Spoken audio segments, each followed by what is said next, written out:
In realms long forgotten, there are tales of the Forest Kingdom, a place of honour and chivalry, known to some as the Land of the Purple Dragon, but known to all as Cormyr.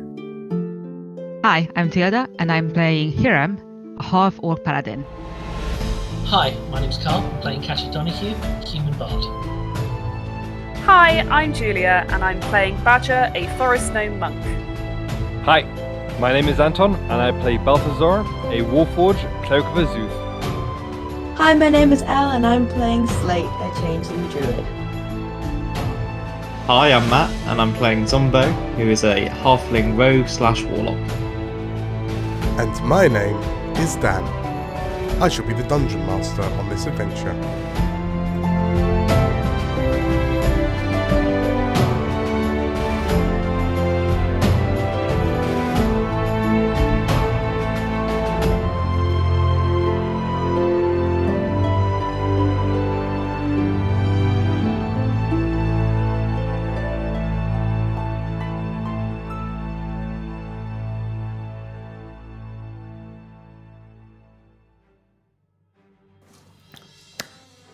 Good evening, everybody.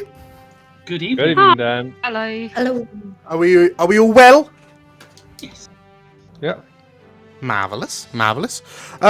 Right, well, session 11 awaits us, so I think, without any further ado, crack on. Cool. Yeah. Sounds good.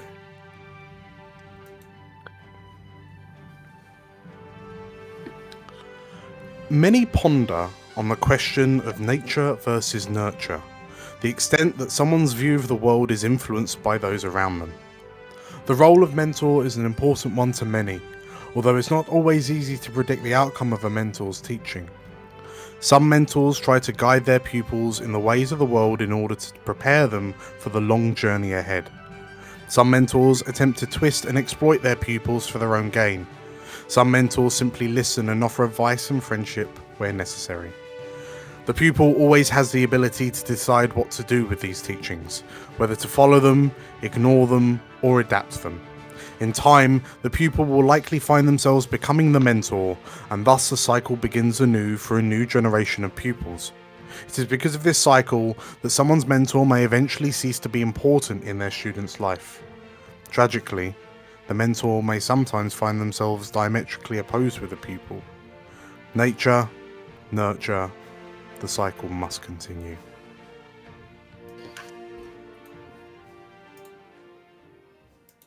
Very good.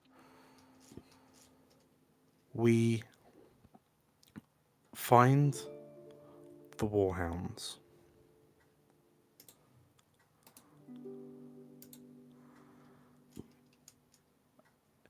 Illuminated by moonlight and a flickering torch, held by a somewhat burly and bizarrely dressed merchant, flanked by two similarly bizarrely dressed merchants.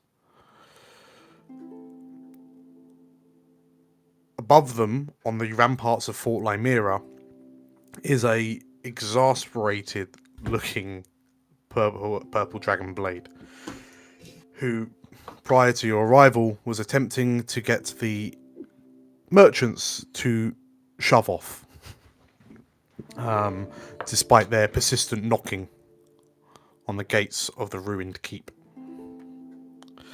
The three merchants have now turned to you, the Warhounds, and one of the trio, in a bright green petticoat, a waistcoat, with a red kind of cravat hanging round his neck, has looked at you, Slate, and with wide open eyes has said,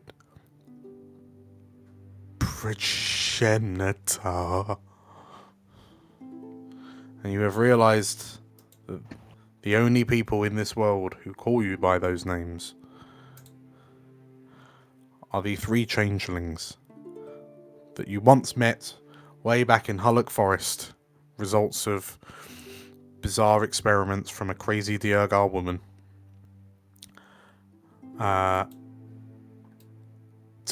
Forced to be instigators of a war in Cormyr against the elven nation of Semberholm, freed by your logic, reasoning, and kindness, Slate.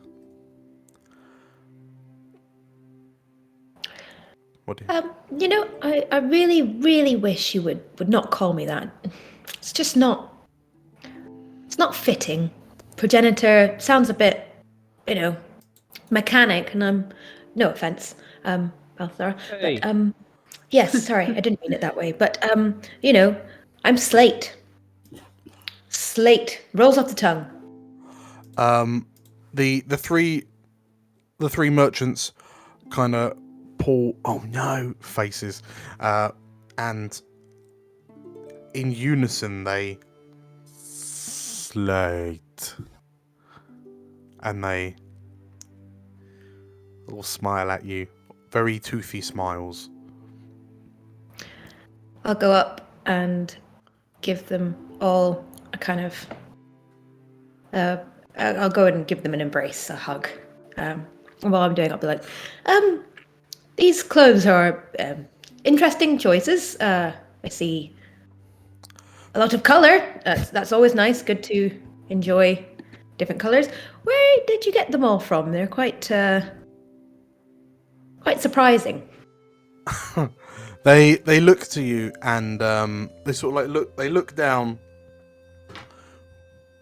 The burly torch holding one says, "We took your advice to blend in with the people of Cormyr.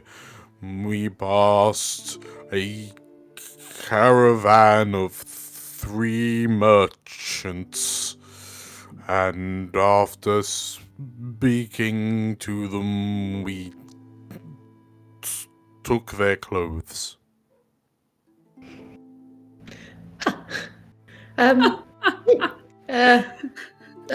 In a sort of exchange kind of way of buy the clothes or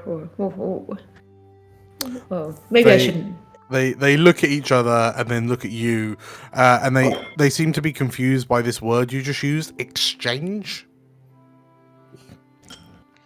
And the more feminine changeling in the shawl, like the head shawl, she looks to you and, "Do not worry, Slate. We did not kill them." Okay, that's fine. Good news. Well, I've done my job. Why are you standing out here? They look. The 3 of them look to you, Slate, and then they look up to the purple dragon, who's just watching you talking to these merchants. And like you hear the purple dragon going, "Yeah, that's right. Off you go. Off you go." And the Promise, the changeling in the green jacket, says, We were walking through the forest, and this seemed like a good place to rest. We saw some lights in the darkness, and we are enjoying the hospitality offered to us by the purple dragons. Okay then. And I'll look up at the purple dragon on the purple dragon Mhm. on the rampart and be like, "They're with us. They're cool. Open the door." The blade looks at you and, "You what? But, and he looks around. We can't let them." And he's sort of looking at you with pleading eyes. You notice that the 3 changelings, like there are bags over, like propped up against the wall of Fort Lymera. They look like camping supplies. You like, and the bags are kind of part open, so you kind of get the impression that, given half the chance, these changelings will just set up camp at the gates. Okay. Look, they're going to be out here or in here, so they'll draw more attention just outside than they would inside. Maybe we can all come in. The blade looks you in. She'll have my. Oh, and then he sort of like, you watch as this dragon, like he's muttering something to himself under his breath. He disappears off, kind of. You see him disappear out of sight. Like his voice kind of trails off, and you know the night. The night around you is quite quiet, except for sort of like the kind of woodland creatures. And then, yeah, this kind of awkward silence as the three changelings just stand there. Toothy smiles looking at you. And then you eventually hear the purple dragon's voice, like his grumblings, getting louder again as he approaches the other side of the gate. And you hear the sounds of locks and bars being lifted, and the door slowly, like the gate slowly creaks open a bit. And he sort of like says to you, come on, hurry, hurry, he says, and sort of like waves you in. Put that torch out, he says. And Reverence just kind of wanders past him, ignoring the instruction to put the torch out. And yeah, the three changelings just kind of head in. Great. Is that your family? No, it's kind of, yes, but They called you progenitor. yeah, that's a bit of an odd one, isn't it? But I'm Slate, so don't worry about that one. But yes, so basically, way back when we found out that I'm kind of what they're based on. Well, it's an odd one. Basically, I'm the first of them, and they're, well, not really. It's hard to explain, but you know, I guess they're that makes learning. sense. That's pretty neat. And they look up to you. Yes, which is probably just because of all my skills and knowledge and, you know, experience over the many years I've been around. I mean, if it weren't for you, they wouldn't even have names. Oh, yes. Yes, well, they're here now. And I guess we're here now. Stroke of luck for them. Yes, they were going down the wrong path, weren't they? We are... But it's nice to have more than one changeling in the world, isn't it? Right, guys? Yeah. So as you kind of make your way in, the purple dragon closes the gate behind you, and sort of like he runs up to the stocky changeling, who's, you know, still is a human guise. He runs up to Reverence, grabs the torch from Reverence's hand, said, put it out, he says. And Catcher, the only thing lighting the courtyard now is your sword, which is Balthazar. Begging pardon. Balthazar's staff is on. Balthazar's staff is on. And they kind of look to you, Balthazar, and do you mind? Oh yeah, sorry, I'm not sure I know how to turn it off. Give me a minute, and then Balthazar will struggle with his staff over in the corner. Okay. So you sort of like kind of waggle it around a bit, and eventually you figure out how to you waggle the staff around. Eventually the staff goes out. In the meantime, one of the dragons lights a very dim torch, which just about lets you see that you can kind of see the immediate area around the purple dragon. And come on, this way, he says. And yeah, he kind of leads you into the courtyard. As you kind of head into the courtyard, you notice that a lot of the campfires are kind of low. They're covered and sheltered, so they're not actually throwing out that much light. So it's clear that the Radiants are trying to keep a low profile. But yeah, you also notice that the soldiers are still relatively well equipped, like they're still kind of in their armors and protections, whereas normally in a a nighttime camp like this, especially when you're at Rager's Reach once upon a time, all the mercenaries there during their downtime would shed their armor so they could relax more. But even during times of rest, these purple dragons are seemingly at high alert. And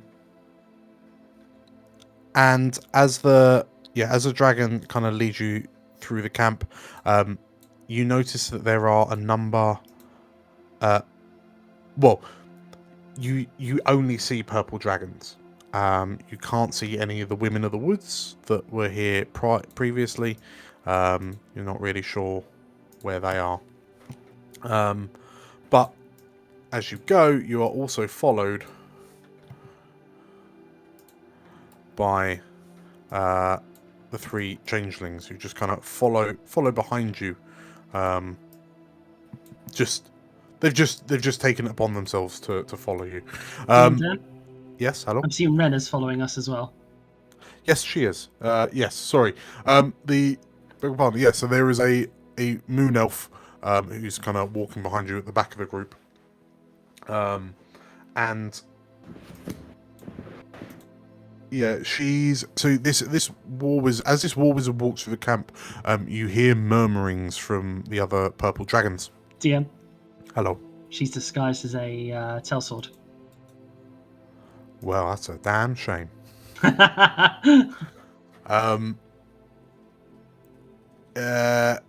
Okay, in which case, yeah, the purple dragons flat out ignore her. As this sellsword, she walks through. And like those of you that can see her in the darkness, like you just see this helmet lolling from side to side, and she just kind of makes occasional little ooh noises as she goes through the camp, and as you kind of get towards the center of the courtyard in front of the large tower that you know kind of stands like the command. The headquarters for this garrison. You see three familiar faces in Agatha and Helena's Fish, mother and daughter, and Axicas, the tiefling wizard.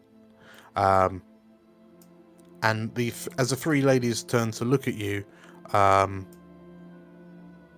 there's looks of sort of like. There's smiles that come from the stalwart adventurers, like Helena and Axicas both smile at you. There's more of a look of, I guess it's almost surprise, coming from Agatha.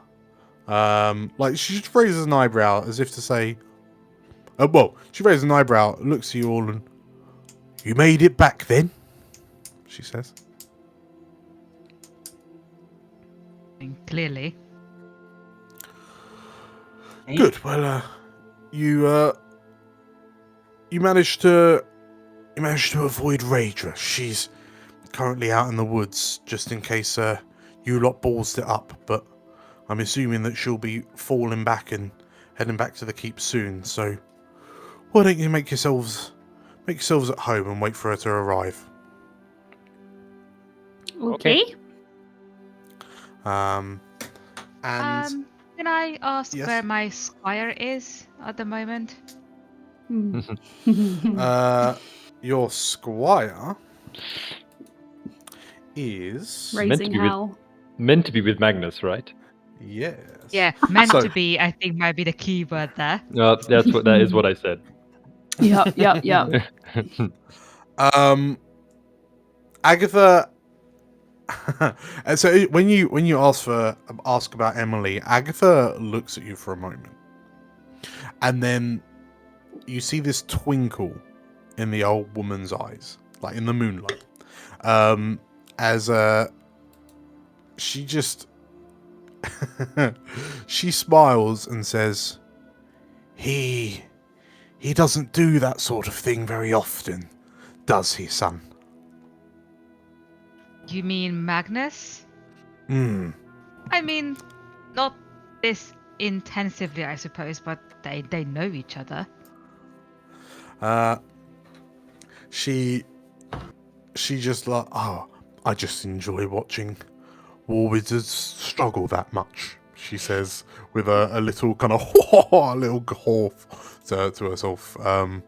And yeah, you hear a crashing and a banging coming from the central tower, like the now toppled central tower of the keep, where you know where kind of all the sort of food supplies and the cooking station was, and striding from the doorway comes Emily, clutching what appears to be a whole leg of chicken, and sort of like rushing behind her is Magnus, and he Emma, and he's sort of like rushing after her, trying to like he goes to, like, you see him kind of grab over Emily's right shoulder for the chicken leg, and she moves it to one side. He goes over her left shoulder, she moves it to the other side, and then takes a massive chunk bite out of it. And he just, he breathes, an exasperated sigh, and then he turns and, oh, thank Helm, you're back. He says as he sees you all. And he sort of does that firm hand on the back, guiding a child kind of thing as he walks Emily back over to you.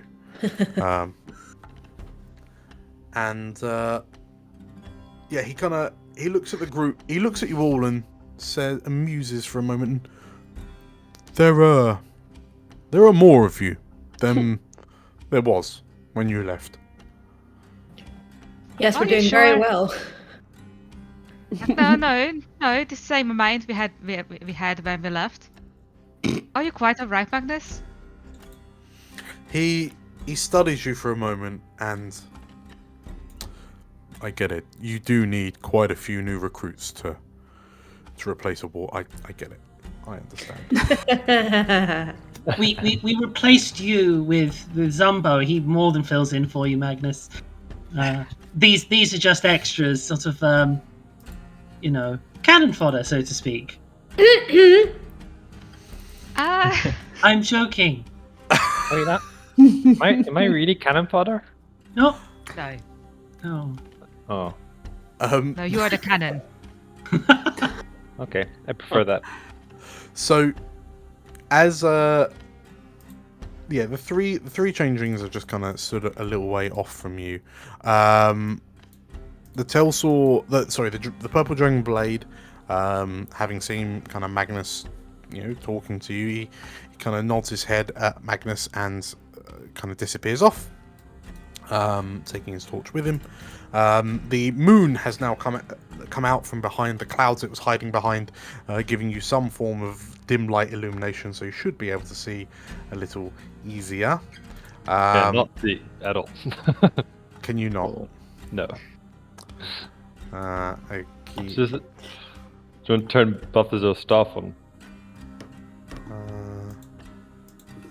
Oh, I know. There we go. There you go. Perfect. That's better. So, yes, you can now. You should now be able to see. So, Helena. So Agatha's kind of wandered back into the large tower. Magnus is stood there with, like, Emily's kind of wandered over, and Emily wanders up to you, Hiram, and she chews on her chicken leg, and then she looks up to you and, do you want some? No, she you offers you finish this. that.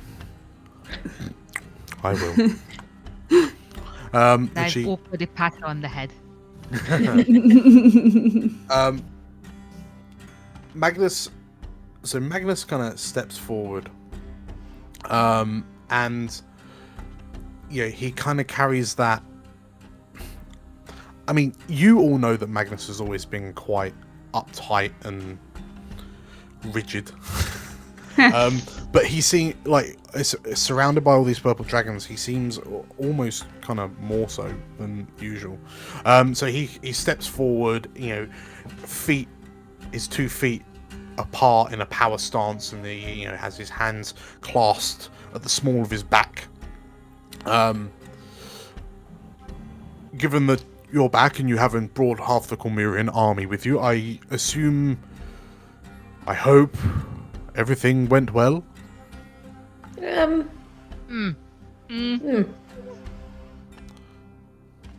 Another flawless stealth mission.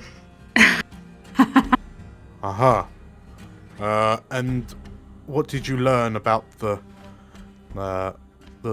Ezered's plans while you were there? They exist. Mm-hmm. Yes, but here we know they exist. That's why you went. They didn't involve a giant shape-changing monster that slaughtered half the guards there. I mean, that didn't happen. That seems like a very specific thing to say, Katja.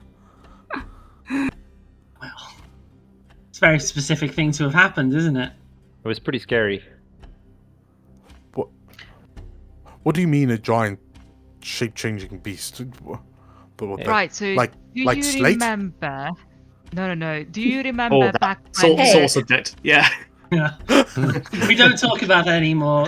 We figured that one out. There was a big rant and everything about it. And I learnt my lesson. Oh. We had a whole short about that one, Magnus.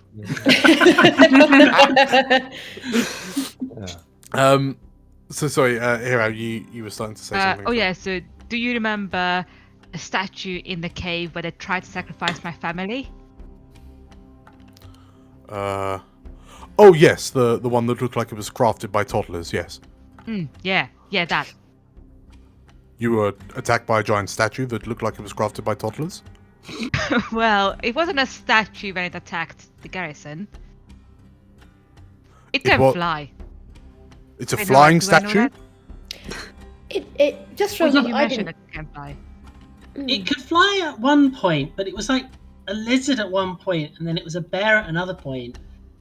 Wasn't it Yeah, also invisible at one point? That's when it was the lizard. I am just begging you guys to clarify to Magnus it's not a statue. Please No, but just it was- do that. I didn't say it's not a statue.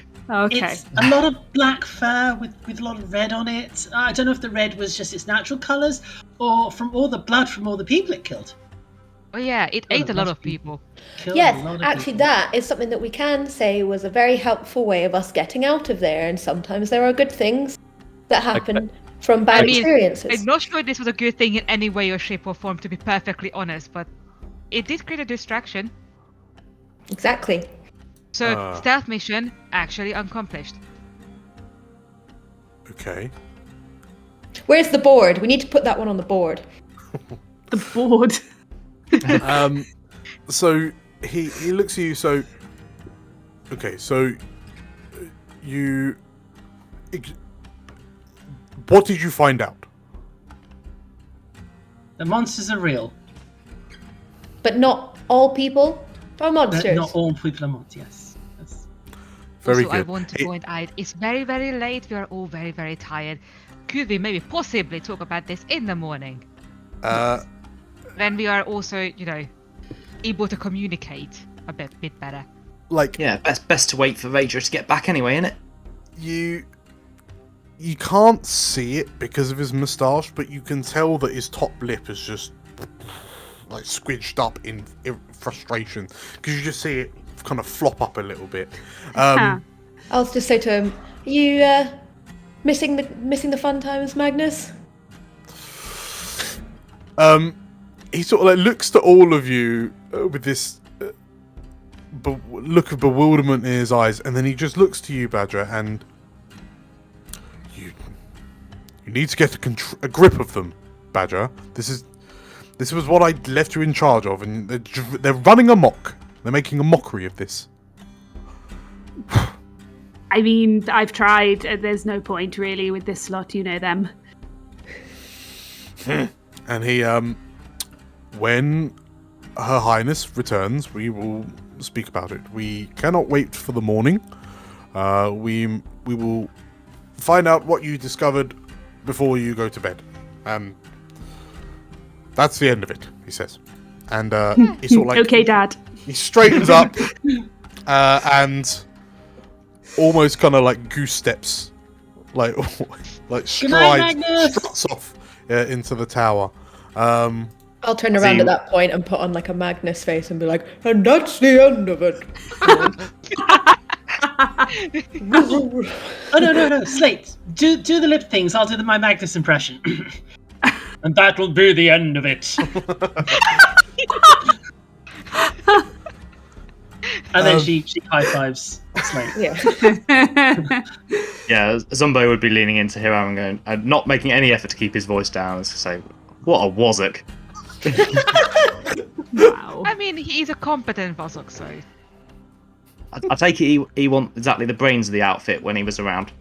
Funnily enough, he was all the brains of the outfit. I gotta say, thank you for thinking that we have any other brain cell between all of us. Thank you for that. Yeah. So,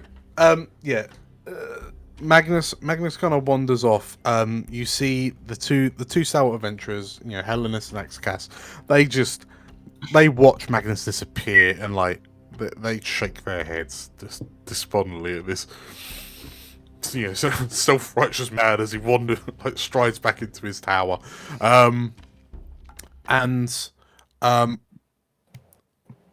Axcas looks to you all and gestures to the fireplace behind them and says, "We caught a woodland boar this evening. It looks like it's cooking beautifully. If you want to join us." Yes, please. Yes, famished. Cool. So, as you begin making your way over to the campfire, I'll take Wrenna's hand and lead her over as well. Okay, cool. The helmet has rotated enough that she can't actually see. I figured. I would gesture to the changelings to join us as well. Okay. In which case, everyone just kind of piles in, and so go on, Anton. No, go ahead then. I'll jump it after. So the stalwarts look to you, and Hellenis fixes an eye on you all specifically. How did it go?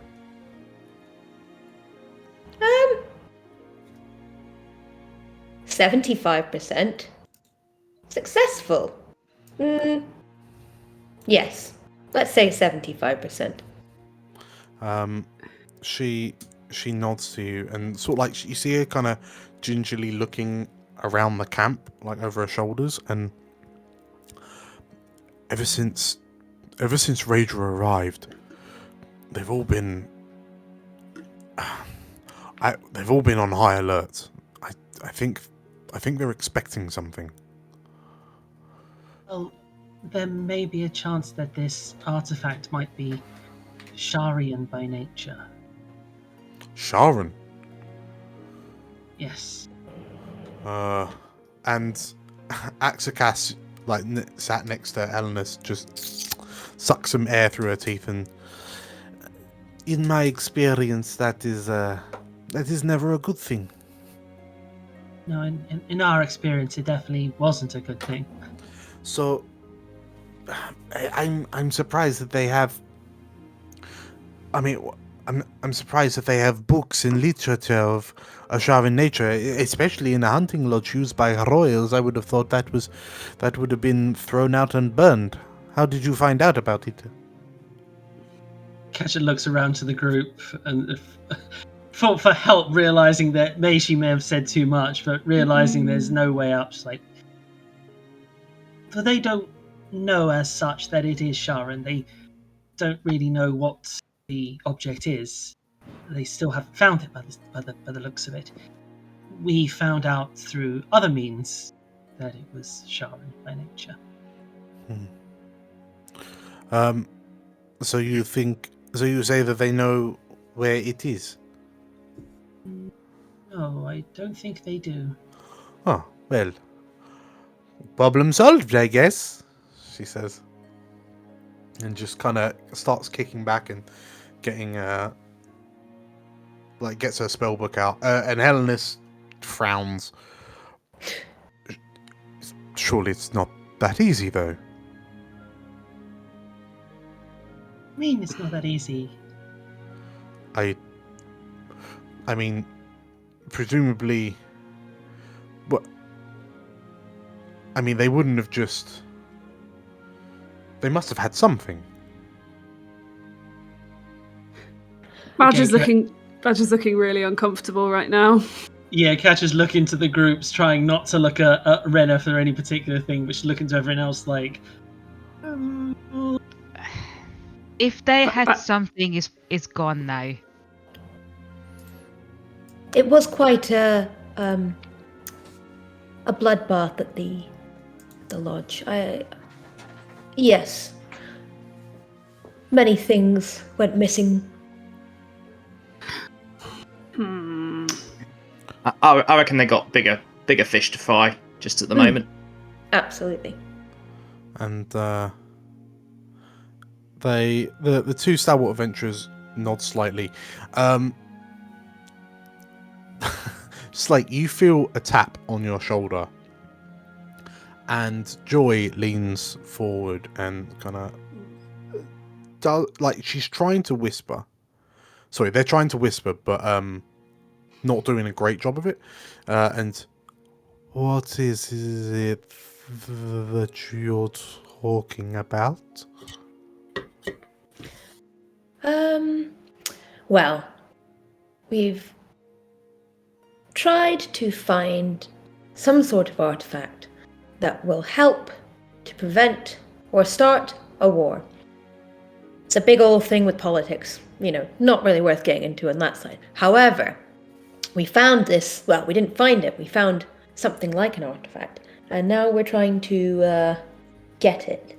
And then there was a bloodbath. That was a big monster came, an actual monster, I think, and that attacked. So, this is kind of why I think it's good for you to be in here right now. You should be really careful in the woods. Extremely careful. The three of them nod. Promise says, we are very happy that we found you, Slate. We took your advice and were looking for the one you called your mentor, so we could also learn how to become impressive like you. So maybe let's just put a pin on that one, and let's find another task that's slightly more safe. I think for now, maybe not the best, but you seem to be doing quite a good job. I mean, you're developing your own style and improving your diplomacy skills with many merchants. You're obviously doing a good job. Maybe don't find the mentor right now. Maybe stay away from the mentor. And they look at you and they kind of nod slowly. That is what the other druids said. And they nod. We should leave Barents alone. Which druids did you see? Reverence, stocky one.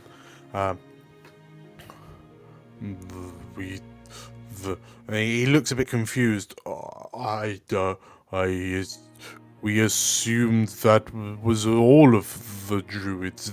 There were 6 of them, and they said that Barents was the 7th, but he had left and he had nothing good to share with us. He had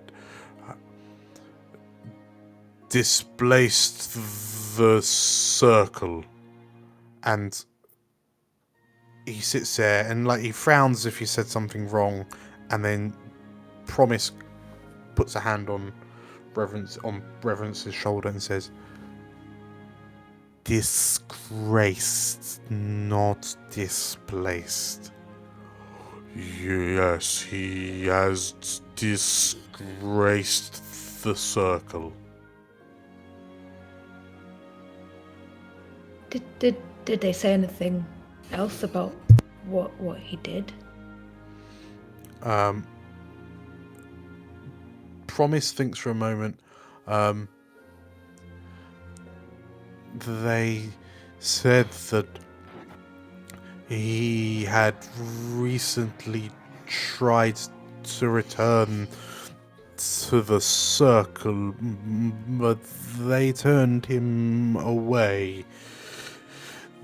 They said that there was that he had changed and was no longer welcome in the circle.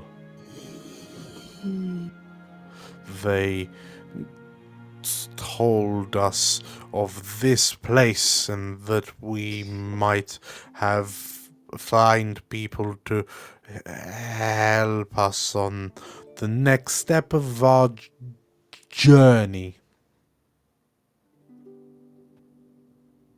And so, what do you want your next step to be? Joy thinks for a moment.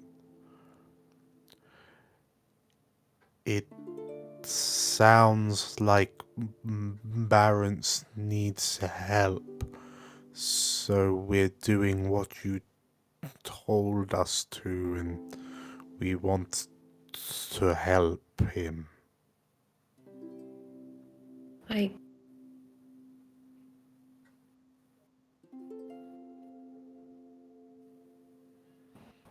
think this is...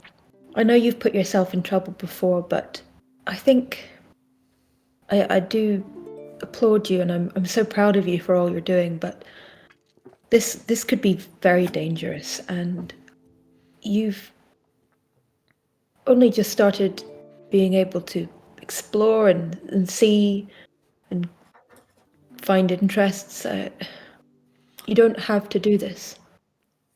We want to be more like you, Slate, so we are starting from the beginning and finding the same mentor who taught you. I mean, I'm not sure it's really the best to be doing it the way I do it. I mean, I do it because that's the only thing I know, but you've got a fresh slate, if you will. You're new. You can do it a different way and maybe a better way, and you...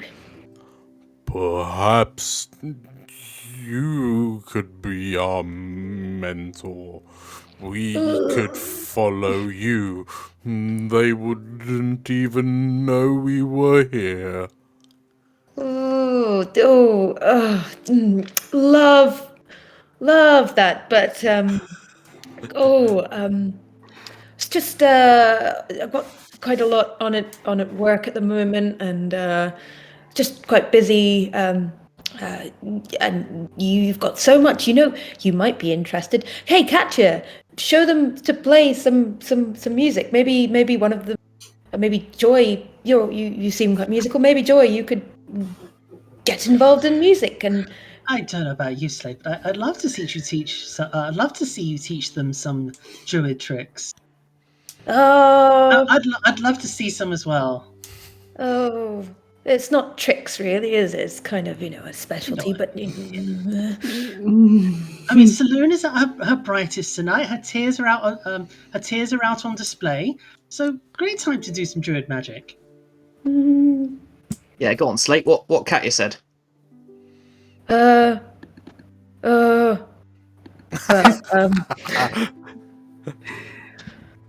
I've had a long day with, haven't even got any shaping left. The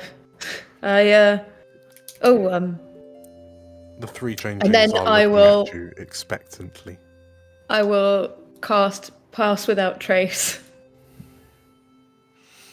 And Okay. Oh, what, just on yourself? just on myself. I'll go, look over there. I thought you were just going to do druidcraft or something. I was just gonna go look over there and say, Also- look, I'll write in the sky over there, and then I'll point over there to the sky, and then I'll just do Pass Without Trace. Can I just say I love now you cast Pass Without a Trace? The stealth after we're home from the stealth mission. Okay, so the three changelings turn and look up at the sky on your instruction. Balthazar will ask Katya, Uh-huh. start up next to her and go, "Hey, what does it smell like?" Looking at the roast boar. Sorry, what was that? What does it smell like? Could you describe it for me? How to describe it in the terms of taste? Is it more smoky or is it herby? Yeah, it's definitely very smoky. And They've just let the it smells of like burning fat and meat with a bit of coal. look at Draw's face right now, and Draw is literally, his tongue is lolling. It's like, that's how delicious it is. Like, And with like a slight like citrusy note from the apples.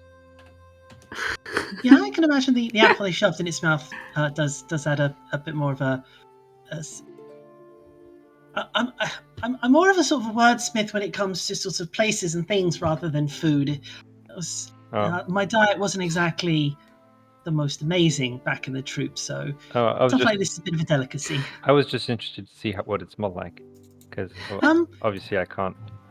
Smoky, I would say the best way. Smoky, and I mean, it's probably one of the best smells there is. Like roasting pig. So looks nice. Balthazar? Yeah? Balthazar, if you don't smell anything, then what frame of reference do you have for Katya's description? What Badger said. I don't know. I haven't really. Where does your knowledge of all smells come from? Did you read about it? No. That's a good question. My memory's a bit hazy, but It is? I guess how do you know how something smells like? I feel like I know what it smells like, but maybe what I'm smelling can be different to what you're smelling. But I feel like I remember what it tastes like. Oh, well, that's very interesting. That would imply there was a time when you could taste. Oh yeah, I guess so. Oh. I guess I'll have to think about it. A lot of questions, actually. Maybe you could associate taste with colours. I once had some bark that tasted green, and then red, and then purple, and then a whole rainbow. That might be it. That might have been a very special type of bark. Mine was some frogs crawling across it first.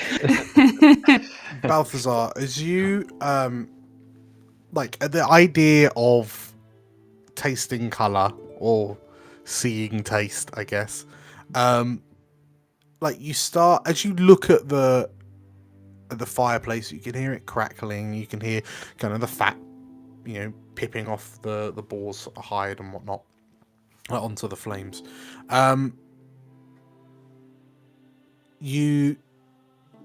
It's almost like the world starts to darken on the edges. And like as Badger and Katya and Slate kind of sit there trying to explain different ways of figuring out what it smells like, you feel like you can hear this. You look at Katja because you can hear this kind of musical tune begin to play, like a musical melody. But you notice it's not like a melody you've ever heard Katja playing. It's a bit more. It's a bit more familiar. It's a bit more homely. And then when you realise Katja's not playing, you then start to get a bit confused because you can hear like laughter and cheering and frolicking is the best way to describe it. And as you look back at the fire, you can see silhouettes of diminutive humanoid shapes, small humanoid shapes, and they appear to be laughing and clapping and dancing and sort of like just celebrating around this campfire with one another. And one of them stops and steps forward and is ever so slightly illuminated. That you just see this happy, rosy-cheeked face look at you, illuminated by the fire, and he says, "Come on, Balthazar, are you joining us?" he says.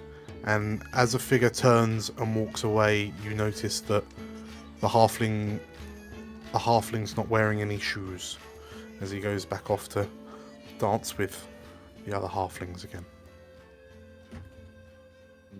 Balthazar will snap out of it and go, yeah, I guess I don't know why I know how things smell. As you say that, you look back at the boar cooking on the spit in front of you, and even though you can't take in a breath, you realise you know what it smells like. What's yummy? But as you look back up, you don't see any small dancing people anymore. See Zumbo. Yeah, he's taken the knife out of his hand. He's busy carving a chunk of the said pig off. Okay. Katja's holding on to Drool by the collar, who's getting closer and closer. And at that point, she turns to Slate and says, "Slate, did you mention you had a new collar for Drool? Because I don't know this one's going to last much longer, and I'd like us all to have a piece of boar before Drool gets it." Oh, I'll help with that. Come on, Drool. Drool's focused on the boar, like pulling against it. You know that thing dogs do when they really pull on their collars, and they're like,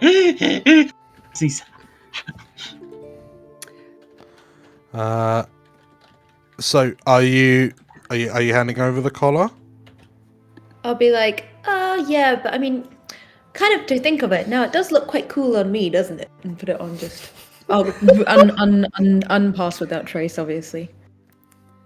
And then I'll go, "Oh, just kidding. Here you go." And then I'll be like, Sorry, after you, El. I'll be like, "Do you want to give it to Drew, or?" I'm gonna hold him with Balthazar's help. Do you want to take his old collar off and put the new one on? Sure. Balthazar, can you just hold his hindquarters? I'm gonna hold on to his chest. Oh, sure. Really starting to pull now. It's a bit unwieldy, but come on, Drew. Okay. So as you wrestle this dog down, who's just trying to get a leg of boar. Just because I can, I feel like I've got more spells than I should have, but hey ho, let's go for it. Gonna cast Speak with Animals. Aww. Okay, so as you cast Speak with Animals, is that something that happens straight away? Yes. So wait, no, 10 minutes. If you're casting it It's as casting time's an action if you're using a spell slot, and then it lasts 10. Perfect. Ah, Okay. that's right. So in which case, as you, Katja, Balthazar, and Slate, as you will wrestle with Drool to try and stop him, just tucking him first to this flank of meat.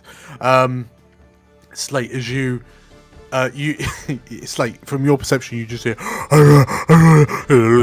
gimme, yum, yum, yum, give me, I showed you some, please. Hey, Drew. Drew, Oh, does And- smell good, doesn't it? You know those videos where the owners bark at their dogs, and the dog just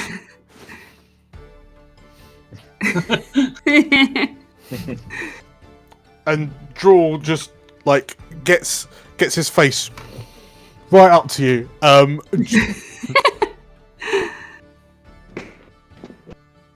And he growls for a moment. Who is the best boy? Who is the goodest of good boys? There is no best boy, only Drool. Katya, Lazar, very good. Drool's just kind of gone into this tits, right? This tiz. He, like, his ears have gone down. He's kind of, for all intents and purposes, he's got the doggy equivalent of one eyebrow raised. Again, his tail's curves right under his undercarriage. And, like, if you basically, when you ask who's a good boy, Drool just looks around for a moment and then looks at you with kind of puppy dog eyes. Me?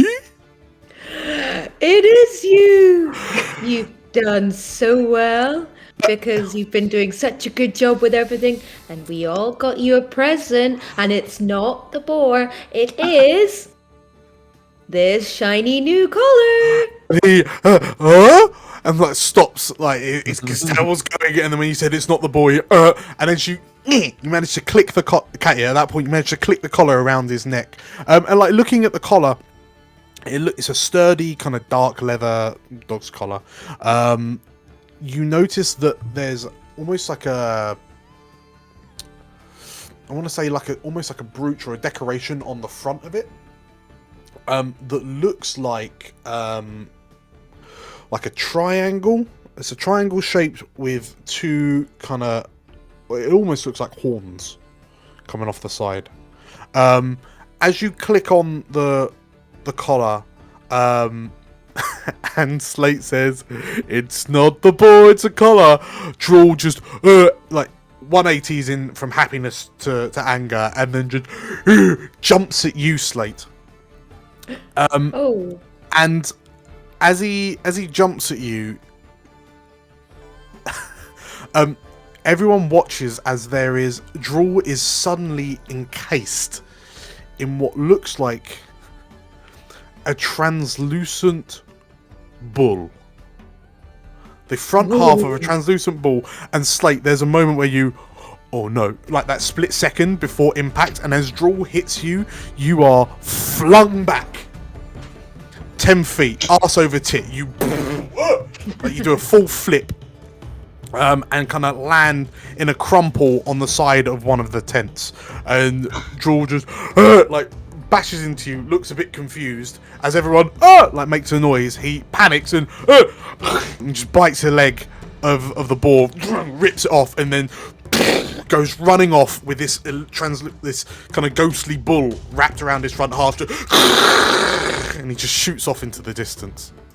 From the ground, I'll go, "Oh, I probably should have checked what that was before we put it on him." Cash slowly stands up, looks at like the devastation, is like, "Well, that was different." Where'd you get the color from? I found it in the same cupboard that I, fell forward. Oh. Oh. Off in the distance, you hear, "Wait, what?" As and just barking as Drool goes on a rampage through the camp. Was that Magnus? In fact, yes. You sleep well tonight. You know what? Drool has bolted for shelter, so has actually run into the headquarter tower. And yeah, you hear Magnus go, "Wait, Drool!" And you just hear boxes breaking, like shouts and panicked noises coming from the main tower. After a few minutes, you hear the crashing, the banging, the cat screeching, and then George, boom, he's up on the ramparts now, with this leg of boar in his chops. Oh my gosh. Oh Yeah. dear. So, Catcher, you've just watched your dog destroy half the camp. What's everyone doing?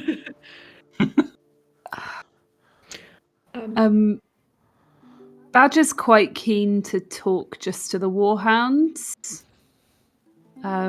So I guess she might ask Axakas and Helenus if they could have a minute. Team meeting. Team meeting, exactly. Go inside. Might also subtly suggest that the changelings kind of, make themselves scarce for a little while. Yeah, I'll kind of go and go, listen, this business we kind of had to have a chat, but you are merchanting right now, right? Maybe this is the perfect place to go and trade your wares with some of the local folk. Make yourself friends. Don't get on anyone's nerves right away. It's The changelings look at one another and we won't. And they get up and they disappear off into the camp. Were you shooing away Axakas and Helenus as well? Sorry. Yes, yeah. Okay. Well, in which case, the two stalwart adventurers, knowing that you're about to have a team huddle, they excuse themselves to a tent, and they disappear from the conversation.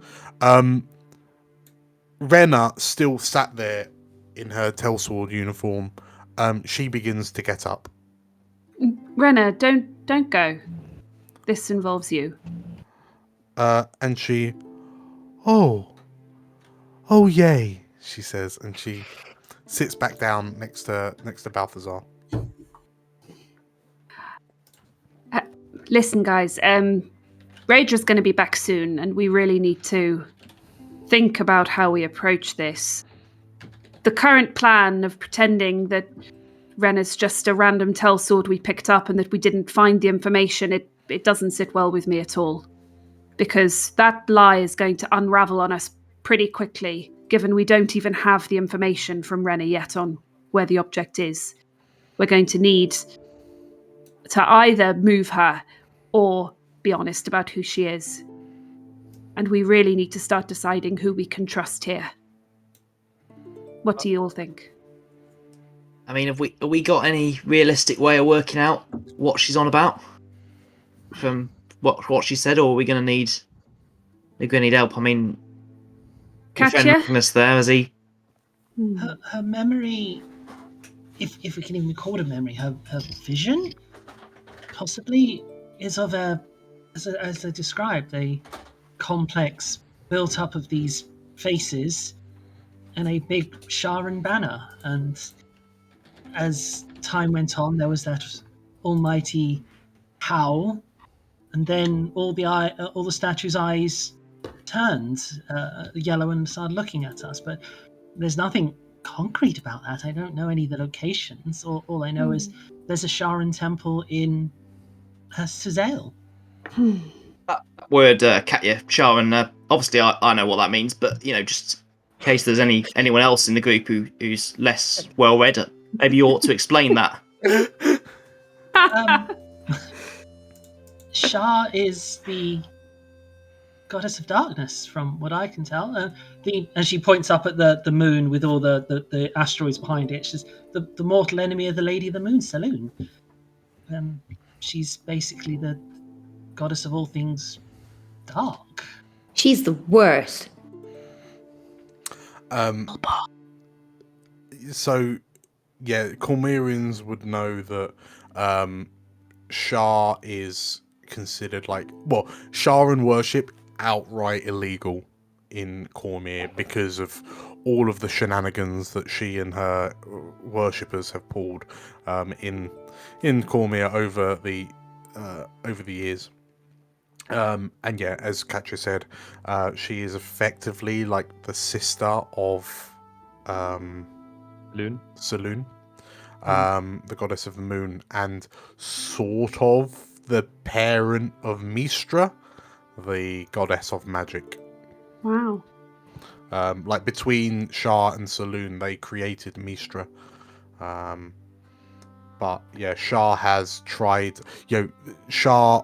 Part of the reason why Sharan worship was illegal in Cormyr was because she was the patron deity of the Netheril to the north, and the War of Shadow 10 years ago was part of a ploy by Shah to steal the Mythal and supplant Mistra as the goddess of magic. Fortunately, thanks to the Cormyrian and Elven alliance, the Netherese failed. Although the Elven capital, Mithranor, was destroyed at the very tail end of that war. Yep, good explanation. Katya couldn't have said it better myself. You're quite welcome. She's part of many tales in Cormyr.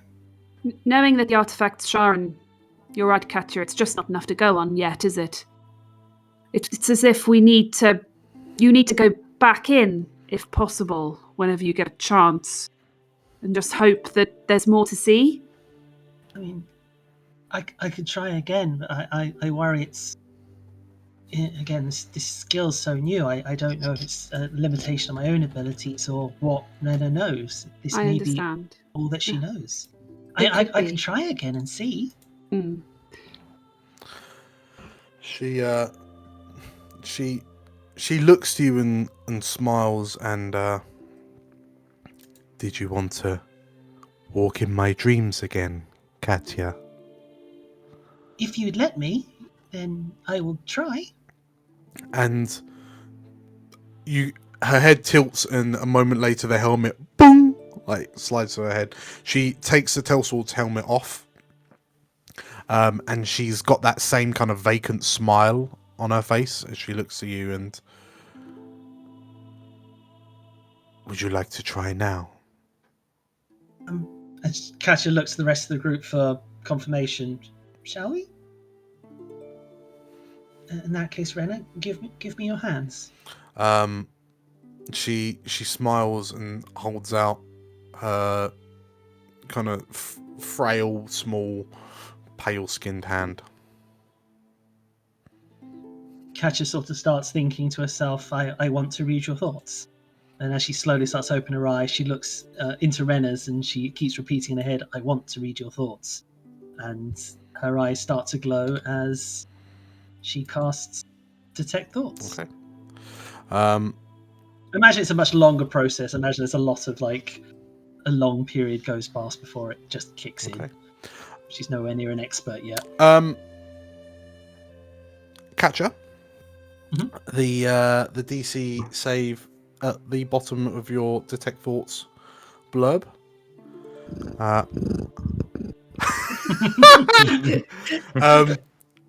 I need Katya to click that for me, please. Clicking. Getting some cat ASMR. Nothing is happening as I click it. Okay, hang on, I can do it for you. Thank you.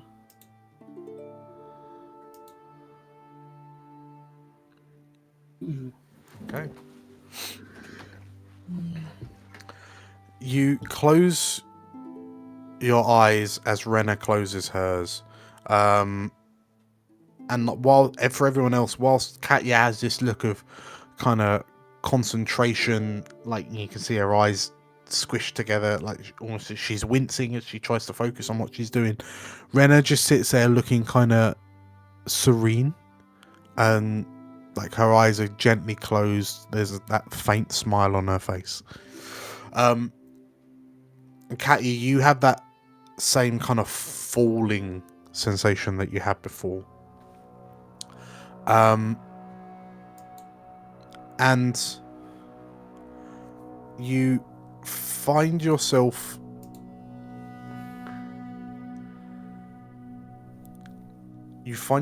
on a road that slopes down, and in the distance you can see a large river that runs behind this. It looks like a town with high walls. And as you turn to look, you see Wrenna standing next to you, and she's just staring at this town. And you watch as you look along the ramparts of this walled town, you can see fluttering black banners displaying the purple ring of Shah. And then what seems to be a darkness spreading out of it. And then you've realised that your feet can't move. And as the darkness gets closer and closer, you notice that Wrenna starts to look more and more panicked. And everyone else, you can see that the smile on Wrenna's face in the real world is starting to transform into one of fear.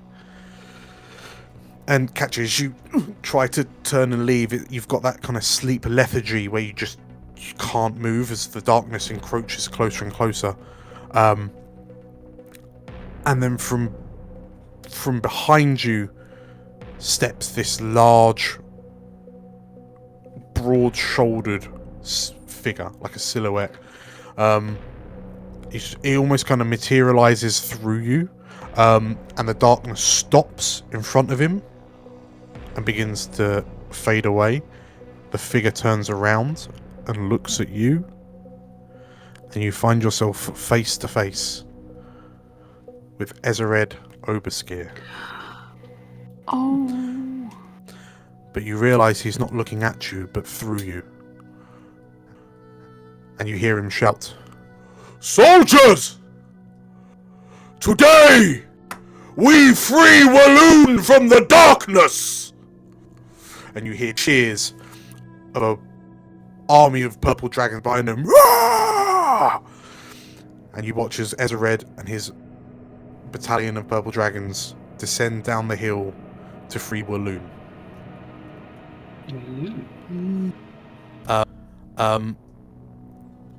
You watch as Wrenna seems to be swaying and staggering slightly, and the image fades to black. And you hear a sobbing. And as the sobbing gets louder and louder, you find yourself looking at what appears to be almost like a ruined castle. It's a small mountainside castle. And looking around, the keep is surrounded with bodies of the slain. And the sobbing seems to be coming from inside the building. And the sobbing slowly becomes a wail. And then slowly becomes a roar of anger. And multiple voices join the roar, and until it becomes this grotesque chorus.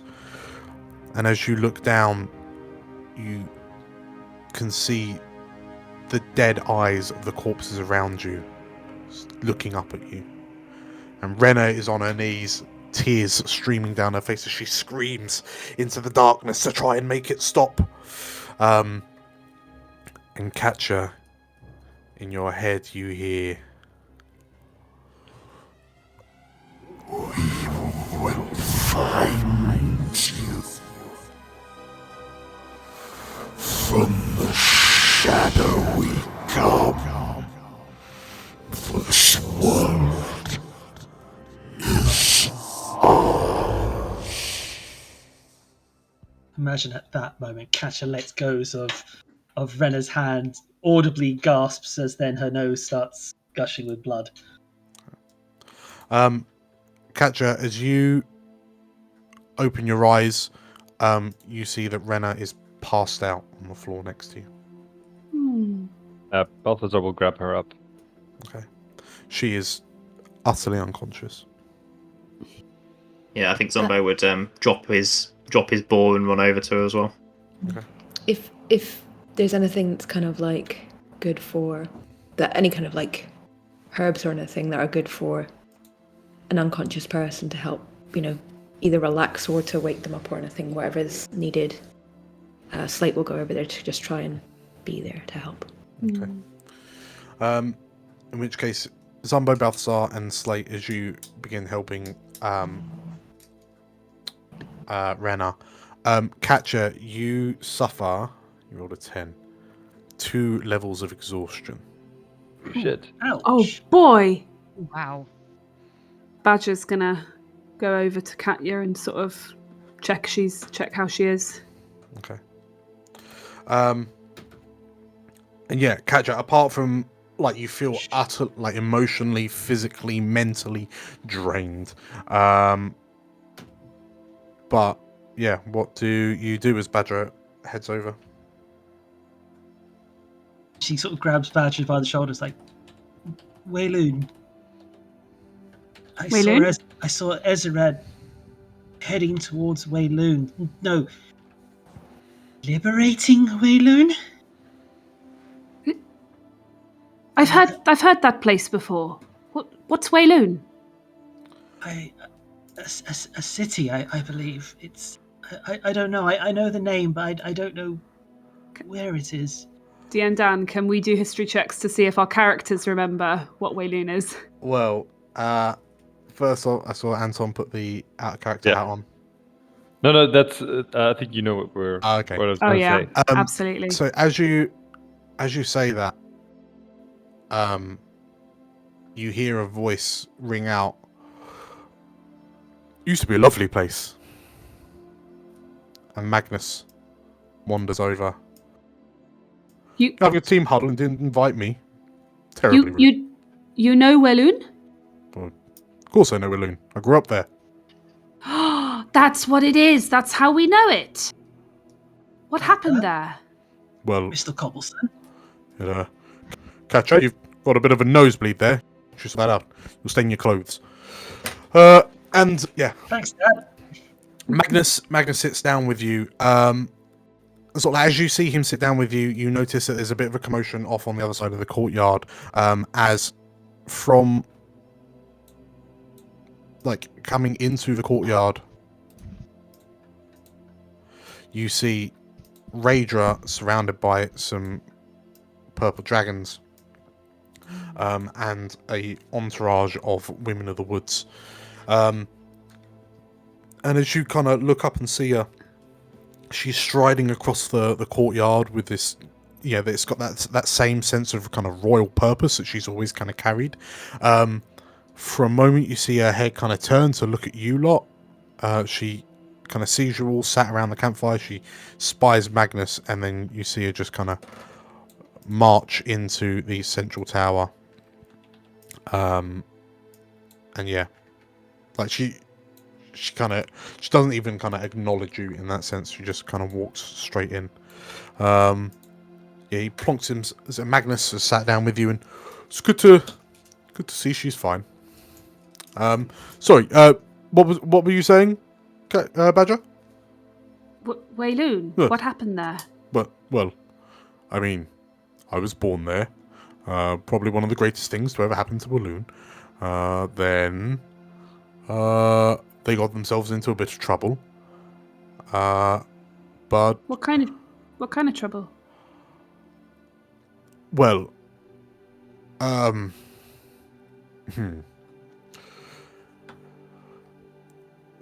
Sharan worship, primarily. Okay. And now? Well, they got better. Okay. How? Well, I don't like to give him all of the credit, but His Royal Highness liberated the city of Wayloon during the War of Shadows. Right. Some people are thankful for him. That's probably why he has so much support, because they see him as they don't see him as a ruthless and maniacal tyrant. But I managed to get out just before the king at the time, way back when I was a young boy, before they put the barriers up and the magical shield around the city and locked everyone in. Oh. Well, I mean, they were worshipping Shah, weren't they? So kind of their own fault. But not everyone, surely. What about your family? Well, I mean, of course not everyone. No, but I mean, any upstanding Cormyrian should know to call out if they worship if they find out that there's a Sharan cult about, and if it's citywide, then surely everyone knew. But I suppose they got what was coming for them. And all traces of Sharan worship are gone from Walloon. There's no chance anything was left behind. No secret temples, nothing. Well, when the shield came down, I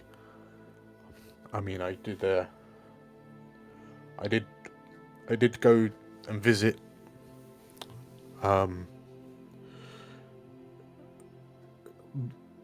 My parents didn't get out, you see, so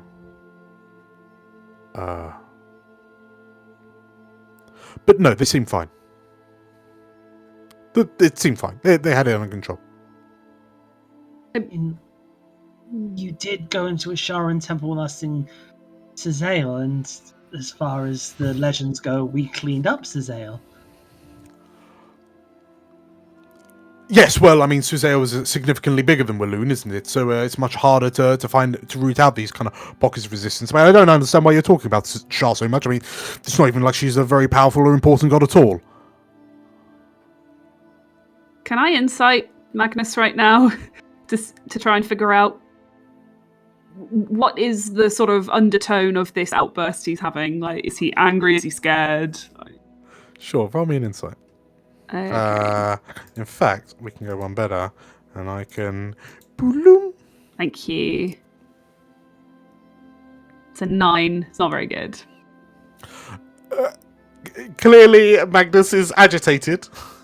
Is anyone else interested in... Yeah, Zumbo is watching Magnus like a hawk. Sure, Okay. Catch is looking at him, so... Yeah, Hiram, do you want in on this? Yeah, sure. Cool. Balthazar? Sure, he's a funny war wizard. Yeah. Hiram, you get advantage. Oh, nice. Because you know... Oh my gosh. Oh, but I think Balthazar got this. Balthazar has knocked it out of the park with a 23. Nice. Yeah. Cat, you're Natural 19 20, as not well. just 23, natural 20. Yeah.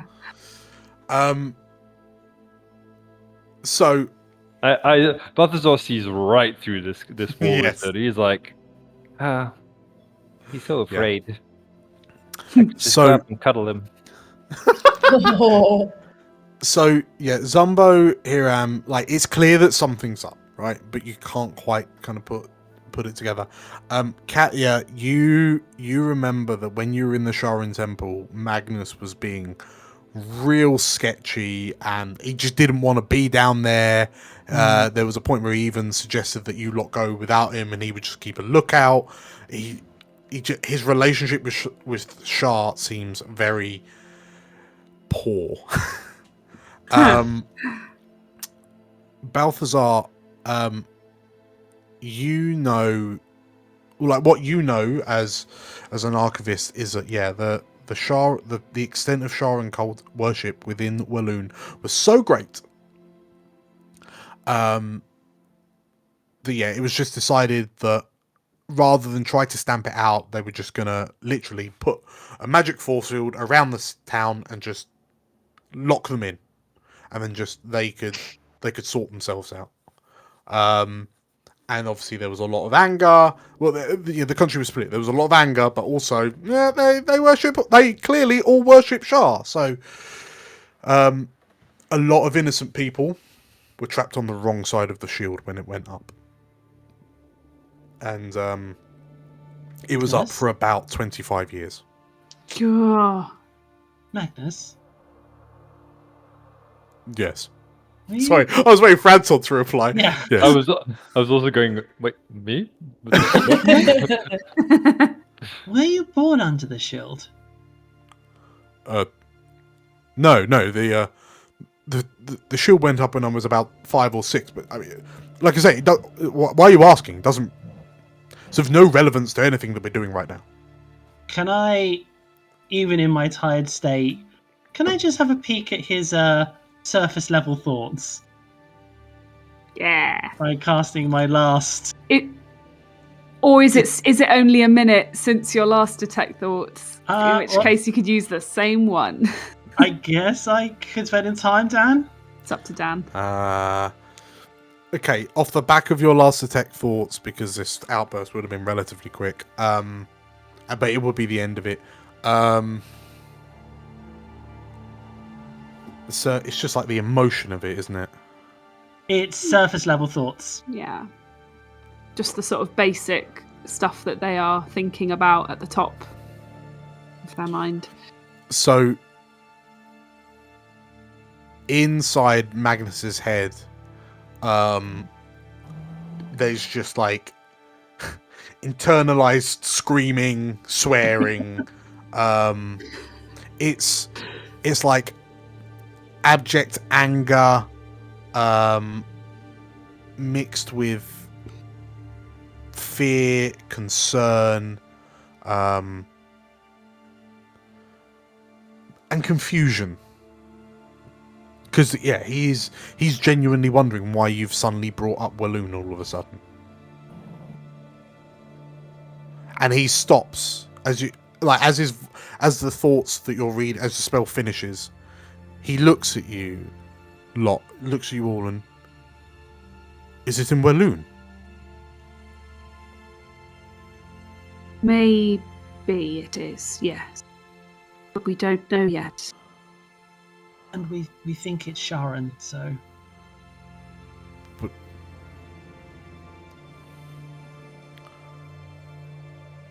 Magnus,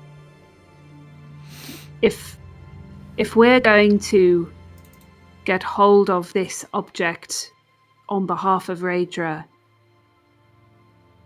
can you promise us that she's not going to use it? Because nothing good can come of an object like that. The look on his face, you've seen it once before, and it's that same grim, stoic, slightly horrified look that he had on his face after you killed Garabrail and he was watching Hiram cradling Emily in his arms. And he's wearing the same face now as you say that you think it might be Shara and you think it might be Walloon. And Magnus lets out a deep sigh. And for the first time the first time that you've noticed it, you see that he's fidgeting. Like his hand, he's kind of playing with his thumbs and fingers as he just kind of looks at the fire in front of him.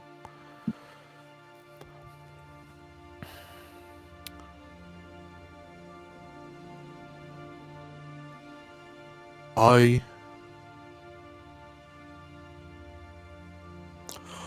signed up to the War Wizards for one reason, and one reason only. And that was to fight for Cormyr.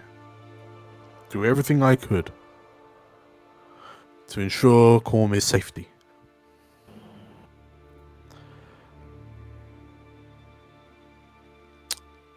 And I know that Rhaedra's intentions are true. Because I see her look at the world with the same eyes that I do.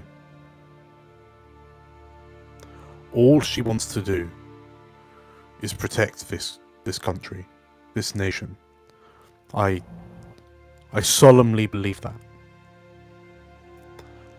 And if I didn't, I wouldn't have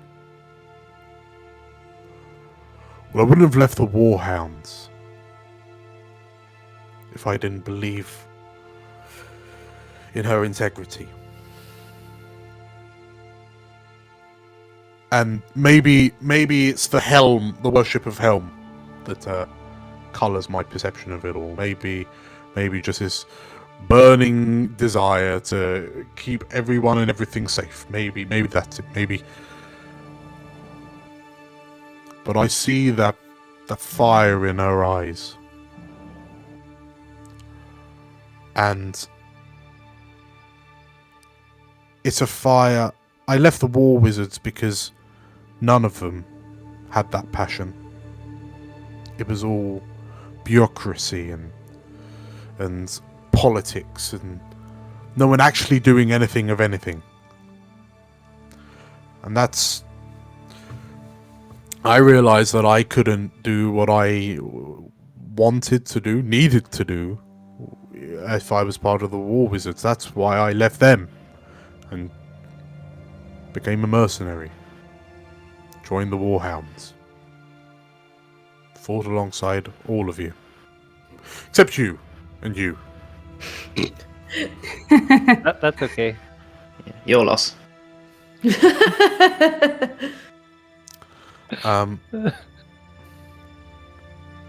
Not the War Wizards. They were supposed to be the premier defense in the premier defense of Cormyr, but even they were corrupt and rotten.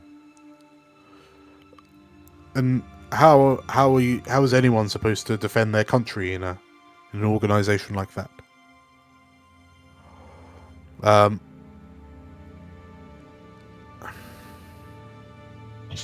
Everything that's happened, everything that Rhaedra's been doing, it's a reaction. It's a reaction to the schemes of Ezered.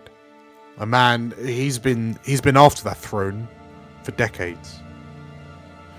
And for a man with that amount of power, lust, and hunger to watch the throne slide down the other side of the family tree,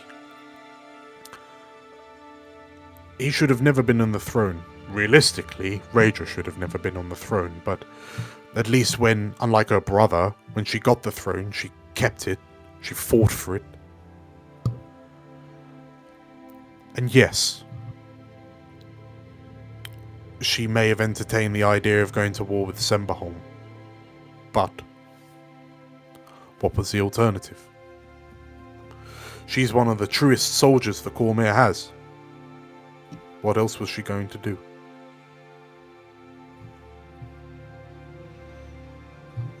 I think she's the right person to follow. So I'll follow her. Is there going to be an answer to Badger's question somewhere in here, or...? Well, do I believe that Rhaedra's right? Oh no, are you going to let Rhaedra use the artifact? It's a yes or no question, Magnus. He thinks about it. I mean, we don't even know what it does. Magnus, it's a yes or no question. Maybe, Iram, if you use smaller words, he'll be able to get it. No, he gets it. He's a very intelligent guy. Magnus, it's a Sharn artifact. Possibly. This is... Just remember that. You said it yourself, like Cormyr has a history with Shar and wants to do everything to stamp it out. I would think that Rhaedra would hopefully want to destroy it. Rhaedra, I don't think I'll even be in a position where I have to act on that question, Hiram. Rhaedra stood on the walls of Susail and beat back the armies of Netheril. She slew the Purple Dragon Reborn. The last thing she would ever want to do is use such a tainted artifact. But the fact that Ezered is searching for it, and she is doing all she can to stop him, I think that speaks volumes. It does, no. but I don't think it speaks the words you think it does. Listen, man, you are not part of the Warhounds anymore. You don't owe us anything. You don't need to tiptoe around this question. Say that you will let her use it. It's not going to change anything. We will just know.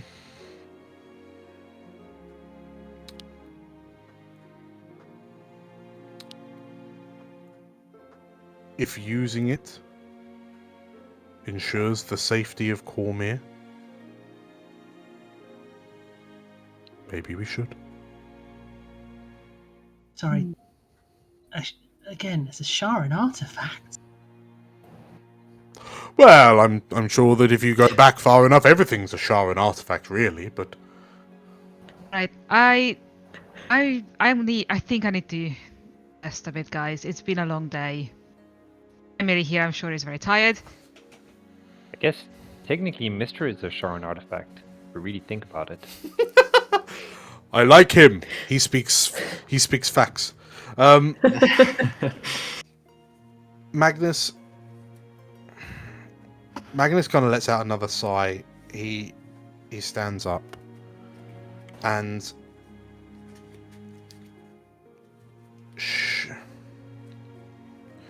despite what everyone says about her,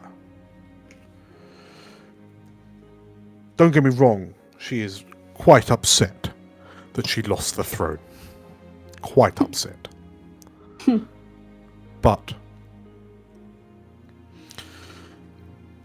she's also appreciates the freedom that it gives her. I suppose in the same way that once I left the War Wizards, I was able to do what I needed to do on my own terms. I think she's found that same luxury, and that's why I have so much time for her. She doesn't want the throne.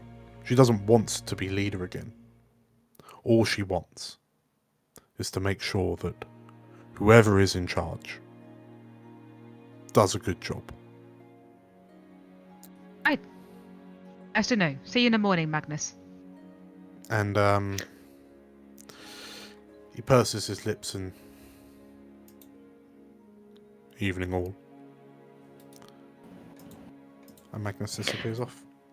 Katja sort of she wobbles onto her feet like, unpopular opinion. But does anyone else get the feeling that Magnus used to be a Sharon?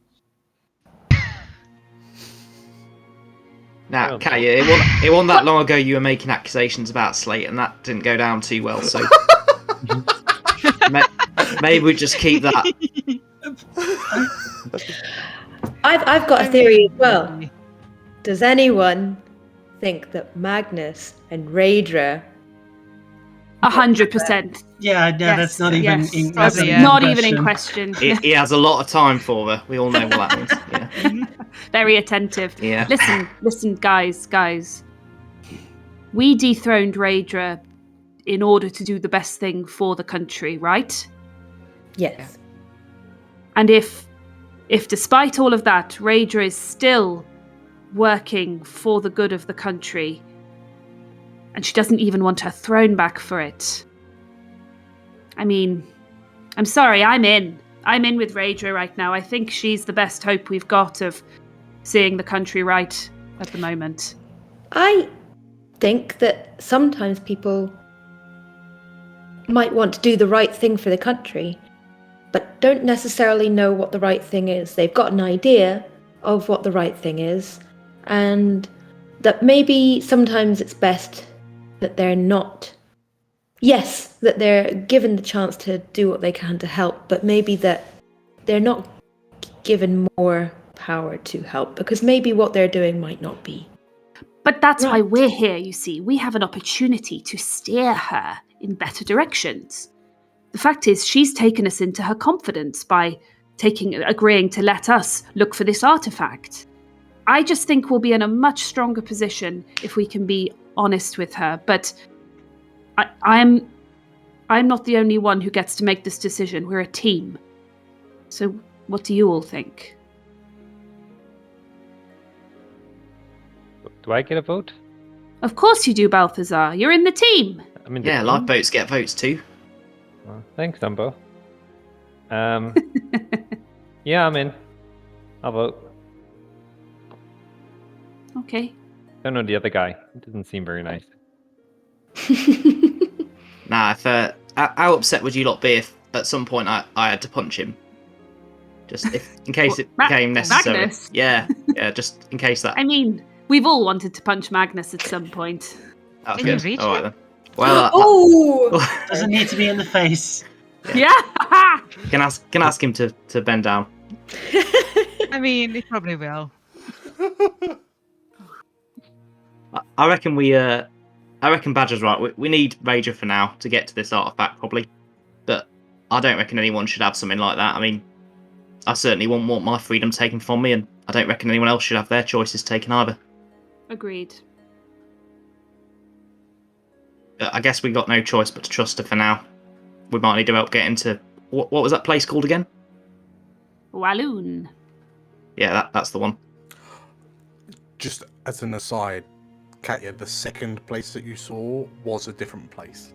Just clarifying that. Yeah, I didn't even get round to that bit before Magnus butted in. We're all going to Walloon then. Just face it, alright? You have to create a whole new side quest for us. I mean, thanks for reminding me, but yeah, Magnus did butt in before Katya had a chance to finish. Imagine she sort of looks over and she's like, I mean, it might not be in Walloon. I mean, Okay. I didn't get a chance to finish talking before Magnus decided to, shove his nose in our conversation, but, Which I have to say, I have never heard him talk this much in one go. True. Yeah, sorry, Katya. I had a vision of correct me if I go wrong here, Dan, but some form of temple? It was like a ruined... It was a ruined keep. Yeah, Similar-ish to this one, but bigger. Yeah. There's a ruined keep Sorry. with bodies everywhere. Ooh. I mean, I saw Walloon first, and then the vision changed to this keep. And I think that's where the artifact may actually be. So if we want, we could always send Rager on a wild goose chase while we go hunting for the artifact. Or we could practice trusting somebody for once and actually maybe use her knowledge of the keeps of Cormyr to try and figure out which one that was you saw. That's a good idea. Last time, did we establish that there might be a fort that we knew was in the area? Well, we know there's the... I think it was a cave. Okay. We know there's the fort where we had the wild hunt in. Wasn't that one? No, it wasn't that one. Okay. No, I mean, I feel like, did I do a check? Did the check? No, I can't remember. So when Katya went into the first dream, you didn't know what you were looking at, but you remembered the Sharon connection. Yeah. Okay. Cool. Never mind. How long would it take us to get to Walloon? Not used to slogging around on foot. It's exhausting. Several days. So, if I could have,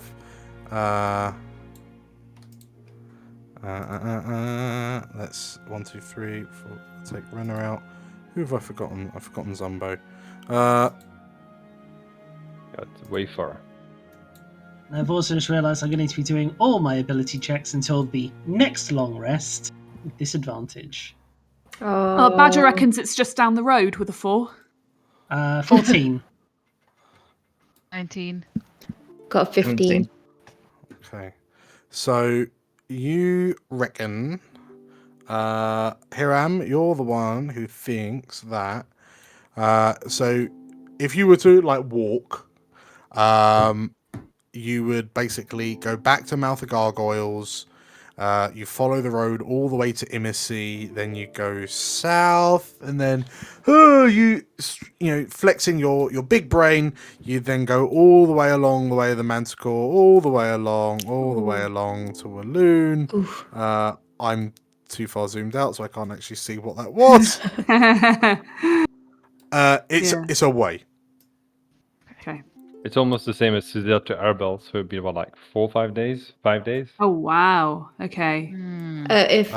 When Hiram says Unless we can get a boat from Immisy and 126 miles. Oh boy. Oh, boat. Ish. when Boat. Hiram explains Boat is a that, great idea. Or yeah, boat.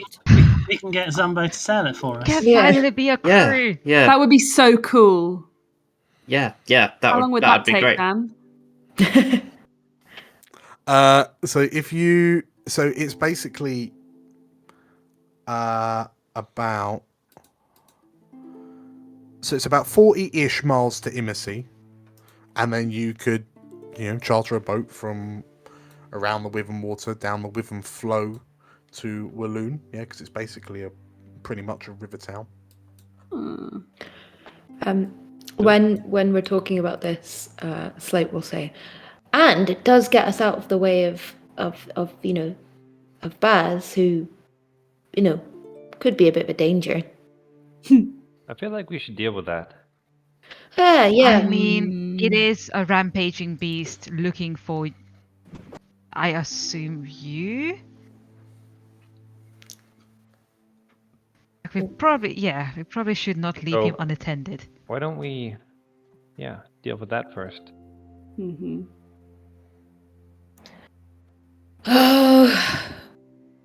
Dimdan, Yes. are we meeting with Raja tonight, or has that been cancelled? Raedra. Well, Magnus. Did you want to talk to Raedra because Magnus just came over because she was back? No, probably not. So Okay. we can all In which case, retire. Raedra's gone. Yeah, Raedra's gone to the tower. Cool. Maybe we retire and figure out what we do in the morning. Yeah. I say we get an early night, an early morning, and we leave before Raedra even wakes up. I just want to quickly round off that Katya and Hiram didn't vote. Oh yeah. I don't think Slate did really. That's my vote. So Hiram, what's Hiram? Tilda, what's Hiram thinking? Hiram is thinking that there is really not much of a choice here. We brought back Wrenna here. Magnus has a good idea. Magnus knows that we know a lot. Magnus has figured out a couple of things himself. At this point, we are in a corner. I mean, Hiram does not trust Raedra as far as he can throw her. And he thinks that the whole I don't want a throne is lip service, seeing how she has no idea who else can go on the throne apart from herself if she wins. But it's what it is. We came back here, Wrenna is here, we can't abandon her. We have no choice. Okay. Katya? Patches on the, Magnus was acting sus. She doesn't, again, trust Rager anyway. I think she might actually be siding with Slate on this one. Get out of Dodge. Take Wrenna and get out of Dodge early in the morning. Okay. Fair enough. I mean, she's also seen some horrific shit tonight, so, she doesn't want that shit in the wrong hands. Fair enough. Okie dokie. So, is there any other business that you want to address before turning in for the night? Yes, if someone can take greater restoration before they go to sleep, when they wake up in the morning, I will happily lose 100 gold pieces to get rid of all my exhaustion. Thank you. Yeah, probably. Oh, damn. I think the only person who could do that, unfortunately, is you, because I think it's a druid spell. I haven't got it prepared. We're about to have a long rest. But It's a waste of 5th level spell slot, but otherwise everything I do is at disadvantage. Do you have 5th levels? I don't have 5th levels, and also Oh shit! prepare in the morning. Sorry, I'm I'm sure being surely there's a cleric in the camp. Just go find one of them, pay them. a high-level cleric. Be Mr. Fresh Recruit Cleric. You're right. Yeah. Next level. Okay. I guess I could try. Never done this before, but I'm sure it'll work. Well, if you have I'll the just long spitball rest, it. I only gets rid of 1. You gave me 2. yeah. So you'll have disadvantage on your all ability checks. which include Yeah. my skill checks and everything. Well, it's just skill checks. No, the ability, it's all ability checks. Yeah. But like attack rolls and whatnot. will be Yeah, fine. definitely. Let's face it, I don't attack Catchy much. doesn't. Yeah, I use but your- abilities. That's everything. Your spells will be fine. Yeah, that's yeah. Okay. Are we? Sorry. Yes. I would, before going to sleep, go back to Joy, Revenant's patience. Patience? Yes. Yeah. And Promise. just Promise. promise. Whoops. Yeah, that's why not going to look after them. By not knowing your own kids' names, isn't it? Yeah, I'll be like, patience. Promise. How's it going, buddy? When kids, you get the names mocked up. My mum calls me my brother's name all the time. But I'll go to them and just say the druids, the circle of druids. Where were they last? I can imagine that I'd probably know who they are. They all point north. They're pointing north. You have a feeling that it's an area it's like a druid home known as the Black Oaks, which is where it's almost like it's a gathering place for various druids within the forest, like druid communities. And like the representatives of the druid circles, like the scattered druids and rangers and so on, they gather at the Black Oaks. In the past, Baz spoke very poorly of them, and he had mentioned that he was part of the circle at one point, but he left. Before he found you, in his younger years. I think when I go back to the camp, I would say before going to bed, I think I know where we can start with the search for. Well, I know exactly where to go for Baz, but maybe the search for finding some answers as to how we can fix this, maybe. Okay. Okie dokie. Anyone else? No? I would like to check on Emily. Yeah, How she's doing. she long finished her leg of pork or whatever it was she was eating, her chicken leg, and like she's proper gnawed it down to the bone, like she's got everything off this leg, and yeah, like all the grown-ups are talking. You notice her staring at the flames of the campfire with a relatively deadpan 1,000-yard stare on her face. Hey, kiddo. Penny for your thoughts? Wait, no. What would be the equivalent of penny? Copper. Copper for your thoughts? Thumb. Thumb for your thoughts. She thinks about it. She's silent and she just looks at the fire and I don't understand why everyone's so scared of it.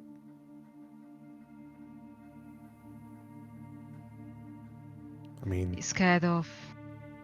she points at the fire. It keeps us warm. We need it to cook chicken legs.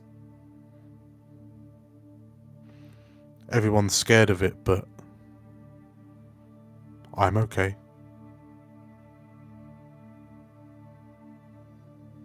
I don't think it's the fire itself that people are afraid of. It's more situations when you have no control over it. If you think about it, it's not everything, pretty much all of our phobia, everything that you're afraid of, all of our phobias are not about the object itself. It's that feeling of helplessness.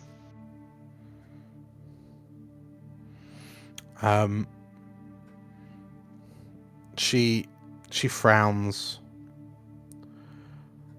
But if something bad happens, then you just get brought back to life. So what does it matter? Sometimes it's not that easy. We got lucky. But do you remember how this whole adventure started? Do you remember the girl who was not brought back? She thinks about it, I suppose. But maybe no one loved her. It's not a question of love. It's a question of luck and timing. Well, I'm very lucky, so...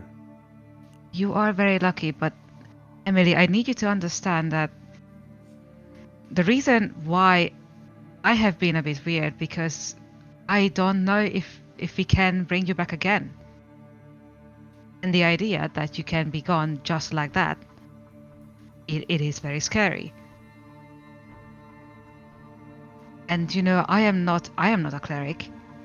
I can't bring you back. I need to rely on other people to help me with this. I need you to remember that this life you have is the only one you have. And I want you to be happy and I want you to enjoy yourself, but I also want you to be careful. And she stops for a moment. Who would bring you back? I don't know, Emily. But I think I have a very good track record of not going down to begin with. She nods. Well, maybe you're lucky just like me. Maybe. Or maybe it's all the practice, which I'm sure you have not been neglecting while I was away. She looks at her crossbow. She shakes her head. Magnus said I wasn't allowed to shoot this in the camp. Well, maybe what we need to focus on is being stealthier so Magnus doesn't know. She thinks about it, and then there's this devilish smile that spreads across her face. I like this plan. I thought you might. Okay, and with that, she lets out a big... I'm tired. I'm going to bed. Good night, kiddo. And she disappears into a tent. And with that, you may all experience the benefits of a long rest. Great. Hey. Hooray. With that, yeah, everyone finishes their long rest, and Sweet. you start to hear the sounds of the camp starting to come to life. Who's going to be the first to arise? Balthazar. I suppose. So Balthazar. Does not. Yeah, as you kind of lurch upright and kind of begin to focus on the world a bit, you start to see the other warhounds slowly. Well, all the warhounds bar Catcher start to emerge from their tents. You hear some angry voices coming from Catcher's tent as she demands 5 more minutes. It's a groggier 5 more minutes than it normally is. Yes, yeah. You've noticed that. Release the drool. You've noticed that Drool. Yeah, Drool has come back. He looks happy as punch. He's got a leg bone laying on the ground next to him that's been half chewed. And yeah, everyone begins to emerge. As you all start your morning rounds, it is early morning. Yeah, the sun's only beginning to crest over the canopy. You can see that the Raidren soldiers are kind of busying themselves and rushing about. And Slate, you notice that the tent that 3 changelings are in, the front is open and the tent is empty. Are they anywhere around? Looking around, you can't see them. And the tent, has it got anything in it? You see that there is a scroll left on left on one of their bedrolls. Okay. I say scroll, it's like a parchment of paper folded up. I'll read it. Dear it's crossed out, Slate. We decided to head off at first light. The druids told us where we could find Barrens. Oh no. We're going to begin our training with him. Oh god, I told them not to. No. I will run back to camp probably before I've even finished this, even if it's not the end, but I mean it might sound like the end.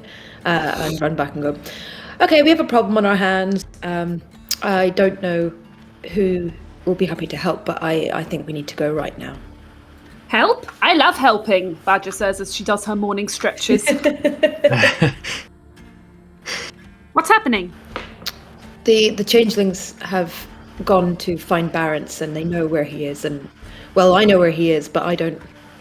Oh, that sounds really dangerous. Yes, very dangerous. I don't want them to be hurt. B, don't want Barrens to be hurt. I don't think it's really the best thing that they've done that. It's they grow up so fast, don't they? Let's go. If you want to come, I'm going this way now. Oh, No, okay. stop. And Oh, Badger's gonna try and rouse whoever else she can to come with, I guess, if we're rushing off. Yeah, I'm here. Yeah, just let me get my hat on. I'm coming. Okay. Is it? I presumably everyone's. So Slate, are you just striding off? I am pretty much striding off. I'm quite alerted by this. I'm very concerned for both the safety of the changelings and of ours. Can Slate be convinced to hang around for the 5 minutes Katya asked for, just so that she's with us? I think it'd probably be a case of chasing after, because it's just not chasing far. I mean, but just to get to the where it's like this is kind of just like piggybacks on Balthazar. Just actually, Yes, I think Hiram is going to grab Slate by the shoulder, like, give me just 1 second. Emily, go wake up Katya. God. Oh no. And, you know. and Emily looks. Emily just looks up to you and With pleasure, she says. She cocks a crossbow and just as you're all kind of getting yourself ready to try and catch up with Slate, you just see your squire disappear into Katya's tent, and moments later you hear this scream come from inside the tent, and Katya flies out. Like head sticking up, disheveled, one collar out of place, and Emily follows out, dusting off her hands, and she kind of looks to you. Well, having completed it, she wanders over to her crossbow, picks it up, and kind of approaches you, Hiram, with this expectant look on her face. Well done. Good. I think at the time I'd also be kind of wriggling and just being like, look, we need to get going. And then I'll be like... Yeah. No, now we have everyone. So let's go. Let's go. Where are we going? we're following Slate.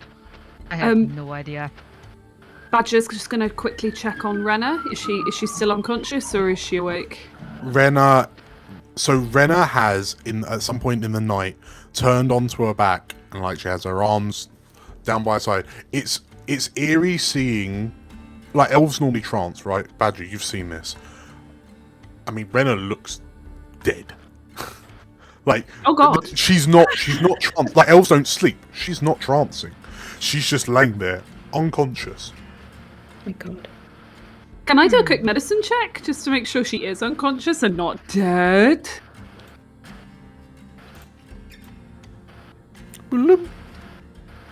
Okay, she's breathing. Okay, Badger just whispers, Wrenna, don't go anywhere, and then turns off. Stuff like that always works. Sure. Yeah. Okay, so... Maybe she leaves a little note on Wrenna's chest that just says, Wrenna, don't go anywhere. Love, Bodger.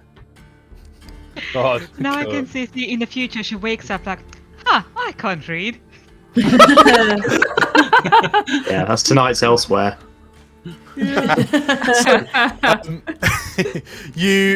So as you all kind of rush off, you find Slate at the gates of Fort Lamira, struggling to get the bars off. As you approach, Slate unlocks the bar. You see some purple dragons notice and go, what are you doing? And Slate just hefts the gate open, and kind of seeing you approach, I presume Slate is off. The minute I see them, I'll say thank you to everyone who's come. Like, I think this is going to be dangerous. I think when we get a little bit further out of here, I want to try something, but we do need to go. Okay. The journey. So, like, Slate seems to know exactly where they're going. What flavour of Slate do we have this morning? I think this would be a Rufus. A Rufus job. Okay, cool. So, yeah, the journey, like I say, Slate seems to know exactly where it is you're going. And for those of you who are keeping check, it's a kind of a west-southwest direction. And how quickly are you going, Slate? Determinedly. Okay. So if we call it a quick pace, it's like Slate is hooning their way through the forest. It takes about 3.5 hours to journey, and thankfully nothing happens on the journey there. But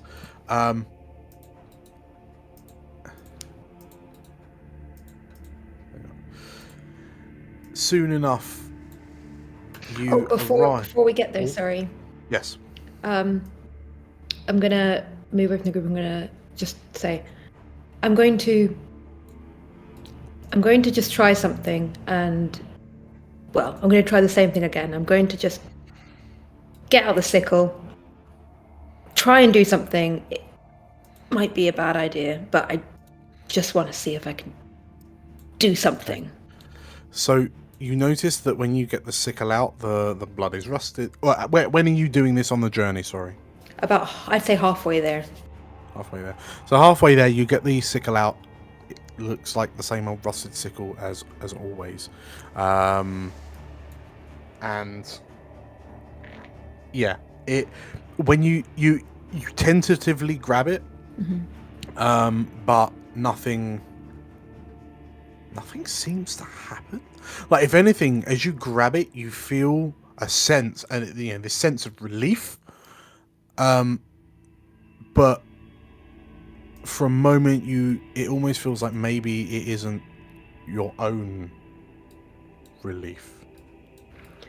When I am grabbing it, I'm gonna just thinking about what Katya did, and knowing that obviously it's not the same thing, but just trying to channel some of that Katya vibe and just be like, we're coming in peace. We're here to help. I'm going to look after you. Just let me help. Let us help. Okay. So, Slate, as you drag the warhounds along, the forest becomes like more and more familiar the further you go, and before long, you find the same dips, the same ruts, the same trenches, for the same hills, the same divots, and before long, Slate stops in front of what appears to be a large mound, it almost looks like a smallish hill, with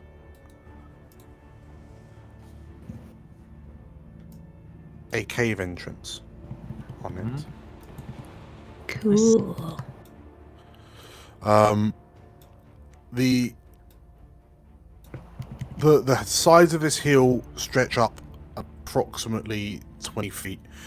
You can see there are large tree trunks emerging from the tops of the hills, and the canopy is thick overhead from where you're stood. And as we zoom in slightly on this beautiful map,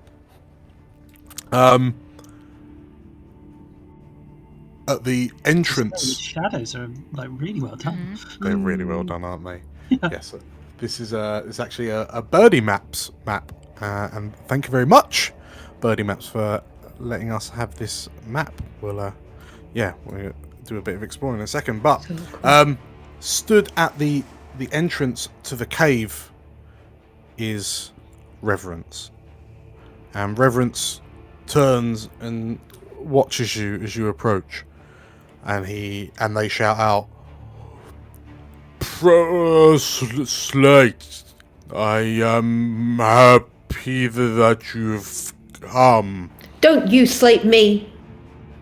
I said specifically not to come here, and you've done completely the opposite. You're putting yourself in danger, you're putting others in danger who I care about, and... I don't... Danger. Where are the others? They've gone inside. Have you seen him? We haven't been here long, but I don't know. I was waiting out here. I don't know if you should come in just to help. Oh. This is dangerous. What? And yeah, he just kind of looks. Reverence looks dumbfounded from kind of you to the cave entrance to you to the cave entrance. Clearly, they don't know what to do. And maybe I'll go get them. And he disappears into the cave. I don't think that's a good thing. I think they're in trouble. I think we should we go in? Yes, Yes? let's all go as quick Okay. as possible. Yeah, I think. Oh, also, just as a good note, I think the beast might not be here at the moment. So What makes you say that? because when I was checking the knife earlier, the sickle, when the whole thing happened at Stagstead's, the sickle was bloody, and it's not bloody right now. It's kind of off. It's not activated. This sickle is so damn creepy. Oh yeah. It's a fickle Um, sickle. I'm sure that this has been mentioned before, but I just want to voice it again. So creepy. Slate, what was Baz's full name? Barrett's Treworthy. Baz Shrubbery. Barrett's Treeworthy. Barrett's Treeworthy. And she closes her eyes a second, and she's like, Barrett's Treeworthy. And she casts Locate Creature. Ooh. Also, I just need to interject. Slate, you when was the last time you checked the sickle? Halfway. So like 9 miles away. I think I'd go halfway and like open the. I would say like here's the thing. Look, it was perfectly fine, and show the bag. Oh, you're showing the bag? Yeah. Cool. So, Kaya, as you say, Barrett's Treeworthy, and you focus. Slate, who are you showing the bag to? Just everyone. Cool. As you open the bag, Katya, your head is drawn to the cave, and Slate, you open the bag, and everyone who's looking notices that the inside of Slate's bag is slick with blood. Gross. Slate. Mm-hmm. Gross. Yeah. Look again, Slate. Look. Oh. Okay. Raises a finger and it points to the cave. I think Slate would run in straight away because obviously the changes have gone in. So just run in. Wait, Slate. Are we allowed to stab him? What's the play here? Go, Slate, go! Run. Yeah, I'll just run. Okay. Oh, anyone who's running, move to the cave mouth. Yeah. Dun, dun, Someone will dun, just dun, shrug dun. and draw his sword and. Oh, Emily, yay! you want to wait outside? Cool. Amazing. Look at Ooh. this. This is so cool. This is amazing. So as you all run into the cave, cool, pull everyone in. You see. No. Emily's waiting outside. Oh, okay, fine. Do you think she tries to run in? And Hiram's like, no. No. Yeah, literally like, What the hell? hand on the forehead, like no. So On the side. as you run into the cave, you notice suddenly how dark this cave is. You're stood in the light streaming in from behind you, and you can see this kind of old, decrepit-looking cave reaching out in front of you. Ahead of you is a pillar of light created by a hole in the ceiling, and stood in the beam of light, sort of like trying to peer out into the darkness. You see the bright green coat of Promise. And like hearing you like run in, like you follow on the heels of Reverence, who strides into the darkness and he shouts out into the cave. Oh god. Promise! No! Slate says it's dangerous. Us. Oh my god. Kids, eh? Promise turns round and, like, from the beam of light, you could just see Promise go, Like look at you a bit confused. I'm running immediately to Promise. Okay. Like immediately. Oh, where And is also Baz? Where is just Baz? being like to someone, keep him quiet. And then chomp. Dan chomp. And as you begin to run into the darkness, you hear a